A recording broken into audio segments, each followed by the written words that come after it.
I'm blue, dabba dee dabba die. Like, it might blow your speakers, but probably not. Just sit in your car and just start flailing everything around. Shake your head back and forth and mix it up in your mouth, and then swallow it, and it'll be like a shot, and it's like, you're gonna be like, whoa. To our tens of listeners, tens of viewers out there, we really appreciate you. If we are providing any value to your life whatsoever, please like this video, please subscribe. We're trying to gain a little momentum, and we're trying to learn. So actually, most important, put a comment down below. Tell us what you liked about this video, what you didn't like, what we can do better. We want to add more value. Thank you. Thank you. I am Dane. I am Mark. And this is Mark. And this is KRAM. This is like completely irrelevant. But there are chirping birds like right up here in the ceiling. That we're about to kill right after this video. Right there under the eave of the roof. And I am 90% sure they built a nest in there. Oh, yeah. Yeah. This has been an ongoing thing. And we're going to have bird crab and... We're going to have a big problem. We're going to have to go out there with a pellet gun and shoot them. Sorry if any of you like birds. Okay, anyway. We're going to talk... We talked a little bit about... Those birds are driving me crazy. Can you bang on the wall right there? Like I can't even think. I don't... Man.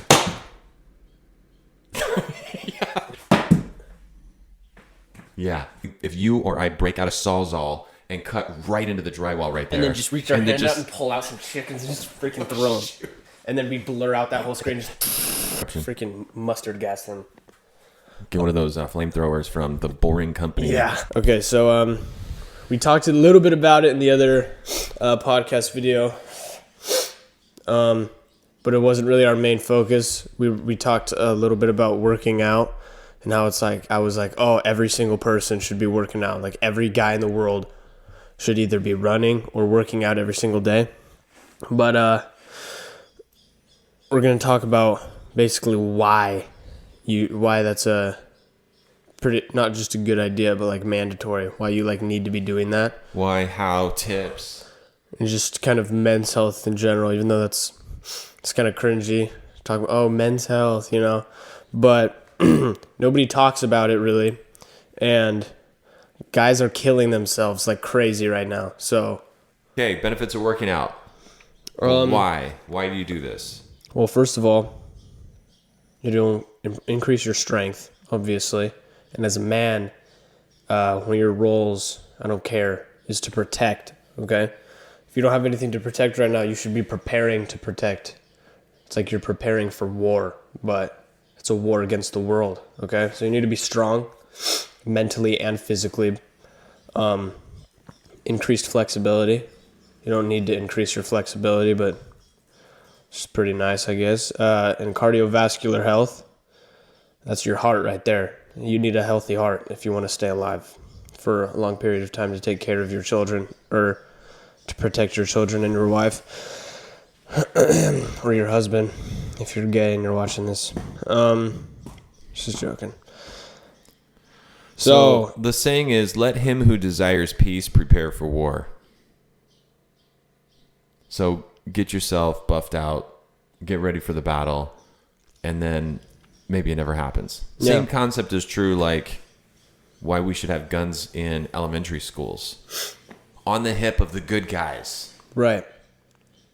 Okay, let's not get that down sounded a little like somebody like, okay, I don't want to go down guns but one other comment about guns. Like somebody I knew went and traveled in the Middle East, and they were in like Jerusalem and stuff and Israel, and they said like so many people were holding like AR-15 rifles like in public. And after they were there for like a couple days, they're like, actually this feels safer. Mm-hmm. Because if anybody is a bad actor, they're going down like immediately. Anyway. Yeah. So there's 3 main benefits to working out. I already said another 3, but the other main 3 are so increased testosterone levels. You will produce more testosterone, and that is the most important thing as a man to have. Without testosterone, you are a woman. It'll reduce your risk of chronic diseases, because you don't really want chronic diseases. And then improved sexual function. That's a big part of being a man. You need to good sexual function. So there's four main types of working out. So you can do like powerlifting training, You can do bodybuilding, where it's more high reps, intensity, rather than just picking up heavy weight. And then cardio, so like running and cycling and all that crap. And then there's yoga, if you're one of those guys who likes doing yoga or Pilates. Downward dog. There's nothing wrong with you. You're just a little different, all right? So if you participate in one of those activities, one of those four, you will, your mood will be improved. You will see that. Before I started going to the gym regularly, I was, I don't really remember, actually. I was pretty much out of it 24/7. Yeah, I had a lot less drive and was just kind of more just careless and just didn't have a lot of motivation, But now that I go to the gym, I can see how it improves just my overall mood, reduces stress and anxiety. For me, it reduces the stress and anxiety for the 2 hours I'm at the gym.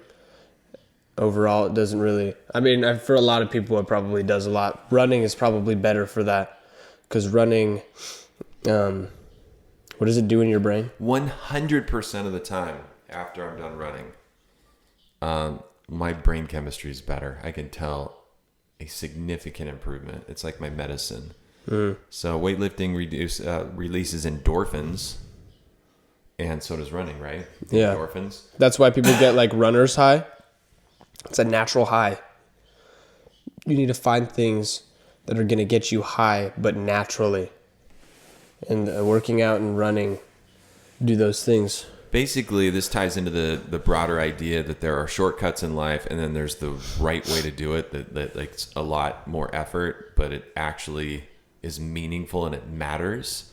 And so if you want like some kind of a quick fix and you're just going to take a shortcut and you're going to medicate yourself somehow, I don't care if it's ice cream or recreational drugs, it's all medication.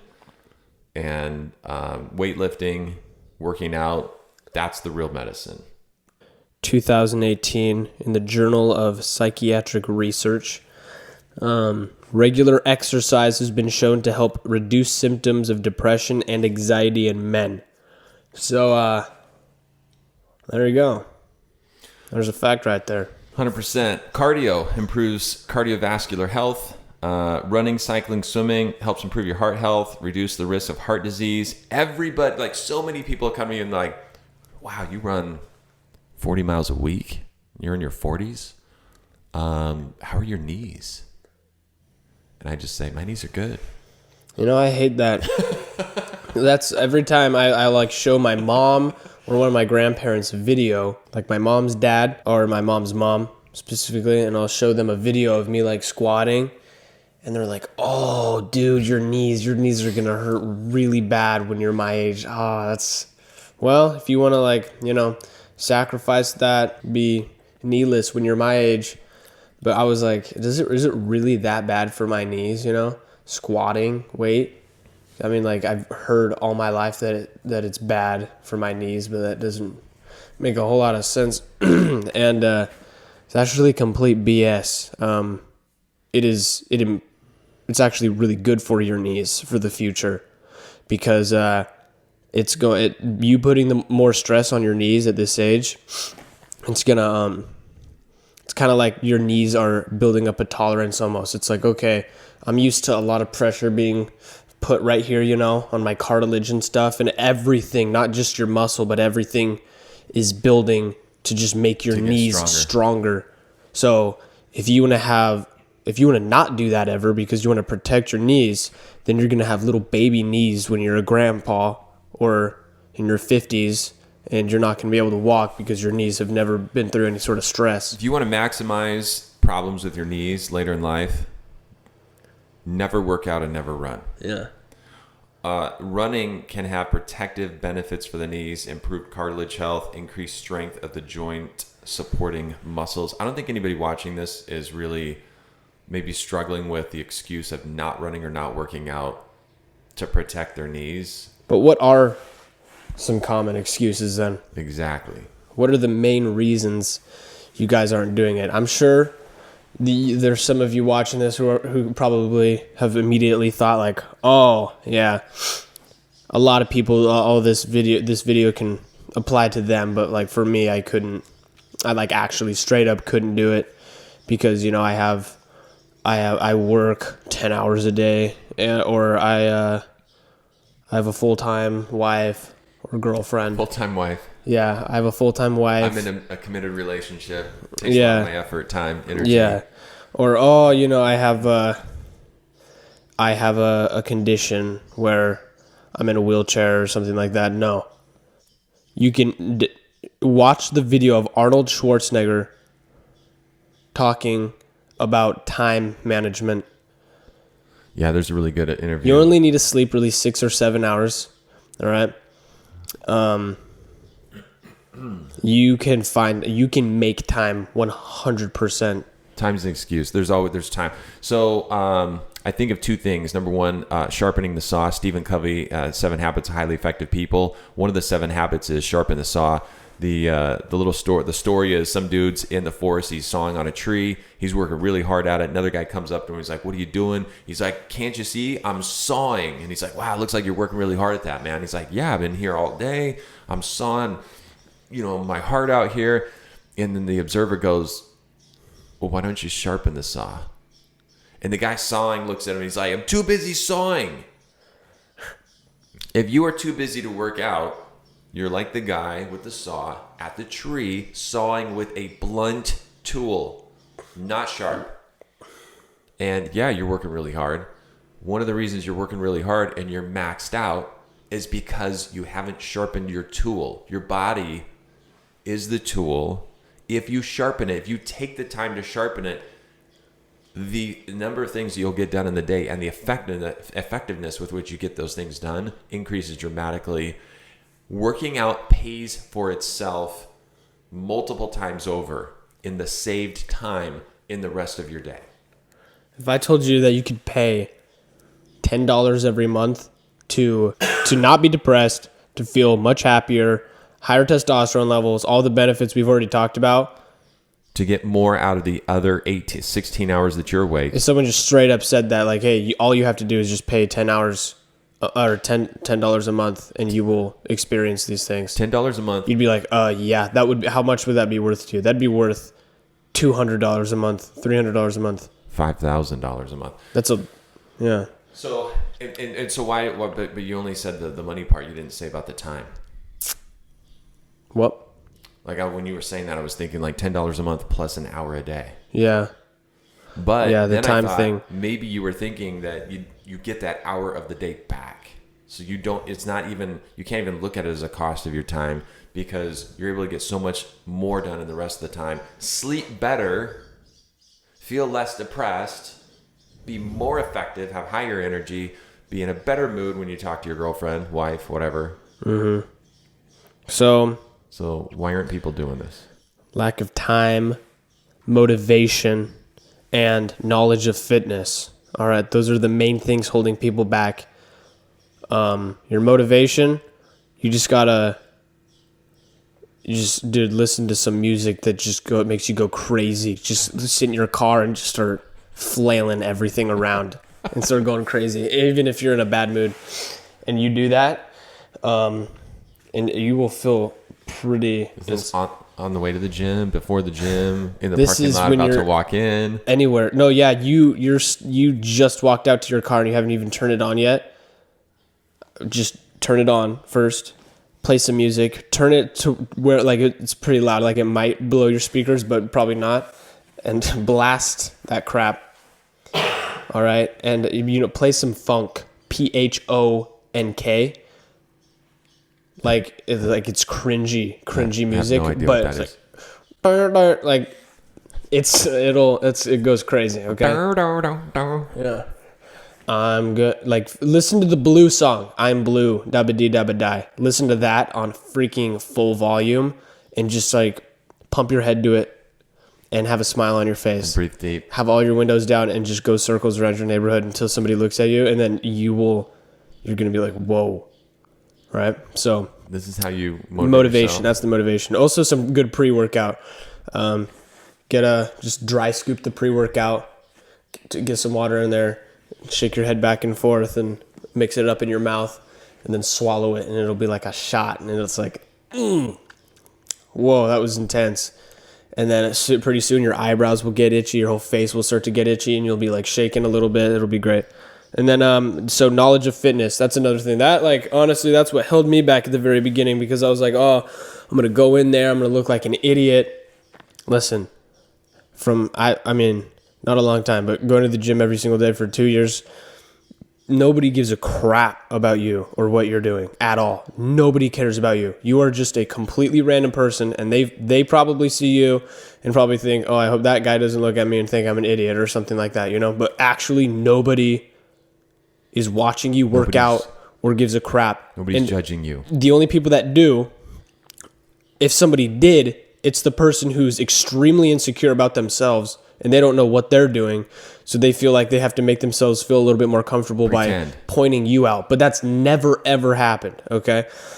And if anything, like if somebody does try to help you, which it's not likely it'll happen, but hopefully it does, somebody will go up to you and be like, yo, try it like this, someone who's more experienced. And they're honestly just trying to help you out. They don't think, oh, this guy looks like an idiot, I need to help him out, They're just like, oh, I don't want this guy to be wasting his time or injure himself, okay? Go to people, go find like the biggest guy in the gym and just be like, yo, could you watch my form on this or something like that? And it'll make a big difference. So yeah, fitness knowledge. If you want fitness knowledge, I'm not an expert, but you can contact me and ask me. Dane is really smart about fitness knowledge. So this connects with a principle in life, which is ask for help. And like park your ego, man. Like seriously, if you want to get good at something, the other principle here is just learn by doing. Mm-hmm. There's this, I want you to imagine something. The word think and feel are right here, okay? And next to that is do and be. I want you to move from thinking and feeling. Don't sit in your room and think and feel. Go do and be. That's the place you want to be. I saw some guy write that on a board when I was at a seminar one time about real estate investing. And I was like, what the heck does this mean? But he kept coming back to it. And like, it's just stuck in my head. Don't be thinking and feeling. Go live, do and be. Mm-hmm. And do and be doesn't require any thinking in advance. You go learn by doing. Yeah. Yeah, just say in your brain 3, 2, 1, go, and then go do it. Don't even think about it. Can I share a story about a rocket ship? No. Wait, yeah. I'll do that in a minute. Okay, do it in a minute. So overcoming some of the obstacles I mentioned about how you don't have motivation or you don't have enough fitness knowledge or you don't have enough time. Some things you can do that helped me actually. First of all, seek out someone who knows what they're talking about in regards to working out, or maybe knows a little bit. Make a workout plan for yourself or use somebody else's. If you want me to make you a workout plan, I can make you a workout plan. Dane will make you a free workout plan. Don't let this hold you back. Yeah. And then another thing is find a gym buddy. If you don't have a gym buddy, that's fine. You don't need one, but it definitely helps you out, at least at the beginning. Eventually you might get to the point where you're like, I don't really want a workout buddy anymore, because I want to be in my own head and not have to worry about someone else the whole time I'm at the gym. But a workout partner helps out for sure at the beginning, and especially if you're doing things like free weights and you need a spot or whatever, and In my head, I was just thinking like, hey, I'm gonna look like an idiot when I'm doing this because I don't know what I'm doing. So I'm gonna look like an idiot with someone else. Like at least we're both gonna look like idiots rather than just me, Because I could just say, oh, it's actually his fault. He's been telling me to do this, and then just throw him under the bus. Yeah. If somebody's like, you guys look like idiots, you can be like, oh, it's him, dude. I don't know what he's doing. It's my buddy. He just said I had It's my gym buddy, and then your gym buddy's gone. But then now you know how to do it right. Like you'll be fine from there on. Anyway, what's your rocket ship story? So what you're talking about with the gym buddy is social accountability. It's a powerful tool for establishing new habits and reaching personal goals. So if you have a friend that's interested in doing, the same thing you're doing, or even if they're not interested in doing it, you can threaten them or intimidate them into doing it with you. Kind of joking about that, but it's a powerful tool in establishing a new habit. So I want to talk about habits really quick. I'm hesitating to say this is my favorite book of all time in business, but if it's not, it's definitely top 3. 7 Habits of Highly Effective People, written a long time ago. Principles are rock solid. They are so true. Listen to it, read it multiple times. Go get a copy, read it, put that stuff into your brain if you haven't done so. One of the things it talks about is, habits. And habits change and shape who we become. They shape our character. The things that we consistently do define us, right? And so if you want to start a new habit, how do you do that? And Stephen Covey shares the analogy. Oh my gosh. Stephen Covey shares the analogy of a rocket ship going to the moon. 80% of the fuel, I haven't verified this, but it sounds plausible. 80% of the fuel burned in the entire mission to the moon and back is burned in the first 8 minutes getting out of the atmosphere. Okay? So when you're thinking about working out, when you're thinking about installing any life-changing habit in your life, just know and accept and expect that 80% of the effort is going to come in the first 5% or 2% of that habit lifespan in your life. And if you can push through that first little piece, that first couple weeks, that first month, it's going to take enormous effort, but then you start building momentum. Then it starts getting easier. And as it gets easier, the results and the benefits explode. Dane, did it get easier over time to work out? Yeah. And it's like an ingrained thing. You have so much, I don't want to put words in your mouth. You have so much momentum in working out that it would be hard not to do it. Oh yeah. So the most painful days are like rest days. Like even though they're mandatory, like you need to have rest days, it just sucks on rest days because I feel like, oh, something is missing right now. Like I feel like I need to be going to the gym. Honestly, I've wanted to, like on my rest days, at least just go sit in the gym because I'm like, what's going on right now? I need to go to the gym. It just feels weird not to. And just success in life, success in business, success in life is not an accident, and it's 100% connected with the right routines. Successful businesses have the right routines. Successful individuals have the right routines. This is not a mistake. And routines are just another word for habit. And if you can get that habit rolling, you can get that flywheel moving. It takes a lot of energy in the beginning, but once it's rolling, man, the benefits just start exploding, and it's easier at the same time. Yeah. So get past that first 30 days. Yeah. And then just take it 1 week at a time. You're chilling. Most people stop going to the gym after about 5 months. I actually had that problem as well. I went to the gym and I didn't even realize, but literally at the exact 5-month cutoff, I just like fell off and I wasn't going anymore. And I've sat and tried to like figure out what the main reason was why I just stopped going at exactly 5 months. And it's like the 7-year itch in a marriage. Oh, really? You've never heard of that? No. Like more people like get divorced or have affairs or something like right. Like It's like a weird thing. It's That's like 7 years? the 7-year itch. Like you're That's you're weird. 7 years into your marriage. Like there's a higher threat that people get divorced at that point. Sounds like you had a 5-month itch with your So working out. Yeah, I think it was just maybe I probably wasn't. I didn't go into it at like the right way. Like I was just doing it.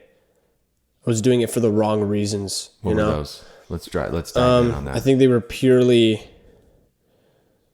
Was it ego driven? It was vanity. Vanity. Yeah, it was vanity. Word. Purely. So yeah, don't go for vanity reasons. You need to go for yourself, and then about a month after I stopped going, I started going again, and it was a very good decision. Nice work. Do you hear some crazy suicide facts? Yeah, that's random. So because we're talking about working out. 1.2 million people tried to commit suicide in 2020, and only 45,000 succeeded. So that's most of those were dudes. Yeah. So working out is a huge... Not because of... It's like an actual fact that most of them were dudes. Because dudes more women try to commit suicide and more men actually do it. And 69% of them were white males. So all the liberals are starting to make us pretty sad with their racist comments. And, right, cut that part out. Most of the people were 85 or older. Isn't that insane? It's like, dude, you were so close to the end of your life and then you just ended it. Are you serious? Yeah, that's like shocking. Most of them were 85 or older by a lot, and then the second tier was 45 to 54. What? It's like, bro. So I've just entered the second most high risk age of killing myself. The absolute lowest is 15 to 24 years old. That's good. But isn't that surprising? Well, it's such a tragedy. I think that's why it gets so much media coverage when it does happen, or like people talk about it, because it's like so unexpected, so tragic when a teenager kills himself. That's true. Right on the precipice of life beginning. Nobody gives a crap if you're 85 or older and you kill yourself. Apparently, I've never even heard that. Never even heard about it. That's sad. But everyone's just like, well, he was... Like, I think it's maybe... What do you think causes it? So, okay, well, maybe this ties into working out. They probably don't go to the gym or run. Or what they didn't do that when they were Yes. younger, and they have such bad knees now from not squatting Their knees are killing them. that it literally kills them. Yeah. So, We don't mean to make light of people over 85 killing themselves. Can I just point out that share a quick experience. The last 100-kilometer race I ran in November, called Javelina 100, it's pretty cool because it's like every year it's right around Halloween, and so there's actually prizes for people that like have the best costumes while they run the race. Some dude, not kidding you, Fred Flintstone outfit and Fred Flintstone's little rock wheel cart all around him, carried that thing for 100 kilometers. Do you think he practiced in that? Oh, 100%. He's done it for multiple years. Oh, the same costume? Same dude, same costume. So I'm coming up on this guy, right? And he's like dressed in white from head to toe, like a white hat, white floppy cape around the hat, white, like long sleeve, long pants, everything's white. And I'm thinking like, oh, this guy's a beekeeper. It's like his outfit. And then I get close to him and he's got a net. And I realize like, well, he's some kind of like scientist that studies insects, whatever that's called. What is that called? Insectologist. Is that wrong? And so I get up to him because he's running slightly slower than me. I get up to him and I realize this dude is old. This dude is old, man. I would put him at 75 to 80 years old. Not kidding you. He was running the 100-mile race. I was running the 100-kilometer race, which is on the same course. And I said, and I got to talking with him a little bit, like about his costume, whatever, and he was laughing, and he's like, yeah, this is my. I said, hey, did you run the inaugural year? Because this was like the 20th year anniversary of this race. He's like, no. He's like, I've only been doing this for 13 years. He's like, I said, oh really? How many ultras have you run? Ultra is a race longer than a marathon. He's like 130. This is my 130th ultra. And how many years had he been doing it? 13. Wow. And the dude was late 70s.